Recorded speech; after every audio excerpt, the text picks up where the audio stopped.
boys and girls, I have right here a board with a pond. Now a pond is actually a habitat or an area where certain creatures live. They live either in the pond itself or in the area surrounding the pond. And we are going to look for animals that begin with that B sound. Since B is our letter of the day. So up here on this magnet, we have a dragonfly. Does dragonfly begin with a B sound? Nope, it does not. Dragonfly begins with a D sound. B and D sound similar, but they're not the same. Over here near the dam in the middle of the pond is a beaver. Does beaver begin with B? Beaver, B. It certainly does. So let's review our two sounds. We have D, dragonfly, and B, beaver. Down here in the water and on the banks is a bullfrog. Let's listen to his name. Bullfrog. That begins with that B sound. Bullfrog. And right here is a creature that you probably want to stay away from. He is a snapping turtle. And snapping turtle begins with what sound? Snapping turtle. That is not a B sound. That is a S sound. And down here's another guy you need to be careful with. When I was a little girl, I used to love to catch these in the stream. I'd always go with a bigger brother or sister. This is called a crayfish. Crayfish. That begins with that k or cr sound. Crayfish.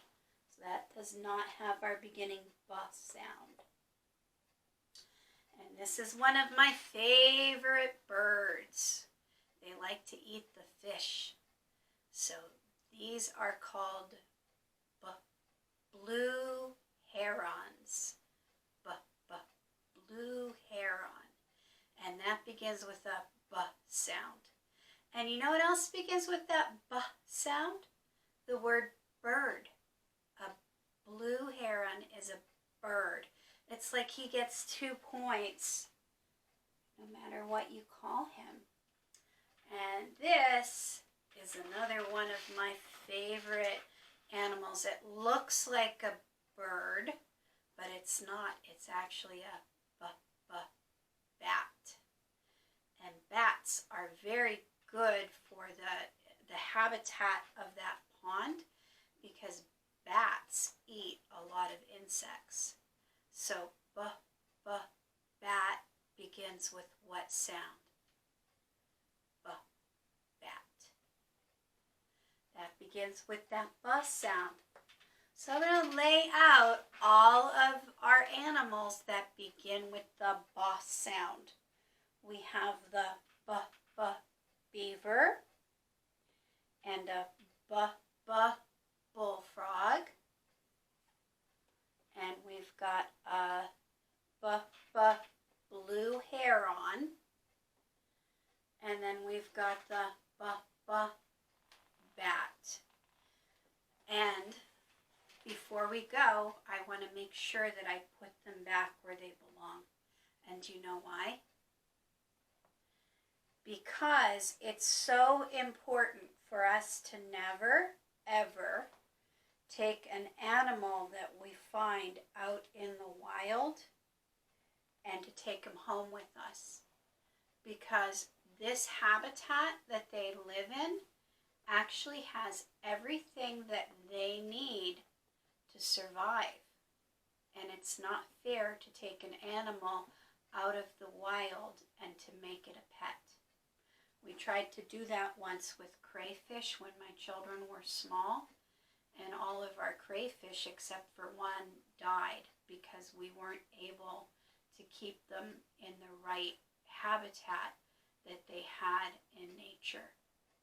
So boys and girls, always remember, don't take animals out of their habitats. And also remember to look for that beginning ba sound. See you in the next video.